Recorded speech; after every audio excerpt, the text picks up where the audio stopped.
পৃথিবীতে একটা জিনিস মনে রাখবা, বিনা পয়সায় কিছু হয় না। তুমি কিছু দিলে তারপরে তুমি কিছু পাবা। এটা সবচেয়ে আমাদের সবার মন খারাপ হয়ে যায়, আমাকে ডাকলো না কেন, আমাকে সম্মান দিল না কেন, আমাকে ট্যালেন্ট পুলে বৃত্তি দিল না কেন, কারণ তুমি ভালো একটা খাতা জমা দিতে পারো নাই। এই জন্যে আমি আবারও ব্যাক করি, আমি সোলাইমান সুখন। আমার কৈশোর পর্যন্ত 16-17 বছর পর্যন্ত ঈদে যদি আমি প্যান্ট নিতাম তাইলে আমার ভাই জামা নিতে পারবে, এইরকম পরিবার থেকে আমি উঠে আসছি।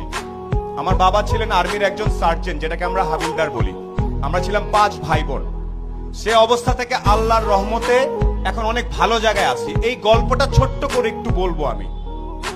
আমি নর্মাল বিভিন্ন জায়গায় পড়াশোনা করছি। গাড়ির সিট বেল্ট কেমনে বাঁধতে হয় সেটা আমি আসলে 18 বছর পর্যন্ত জানতাম না। গাড়ির সিট বেল্ট এদিক থেকে টাই নাই না এদিকে বাঁধতে আমি জানতাম না।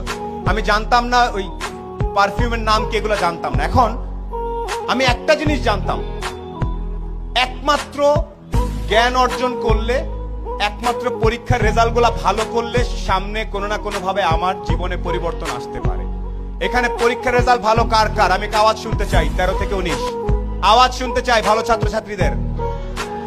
এখানে প্রত্যেকে ভালো ছাত্রছাত্রী আমি জানি। আমি আজকে লিস্টে পড়েছি, পলক ভাই প্লেনে আসতে আসতে বলছিল যে এত ছেলে মেয়ে, এত কৃতি সন্তান আমি কিভাবে ছবি তুলবো একসাথে, আমার তো পুরো মাঠ লাগবে।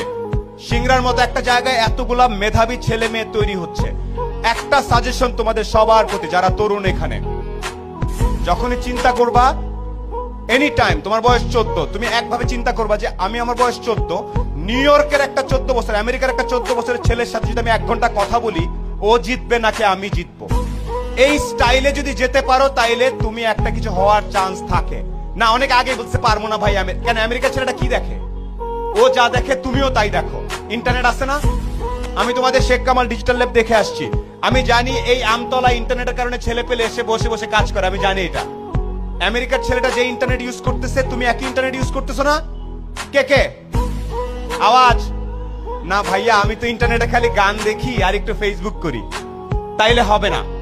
আবার একটু বলি কিছু কিছু বেসিক জিনিস।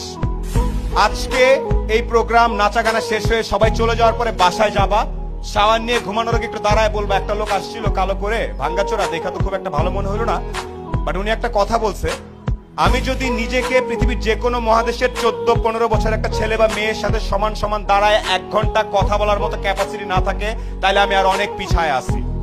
এই সাহস কার কার আছে?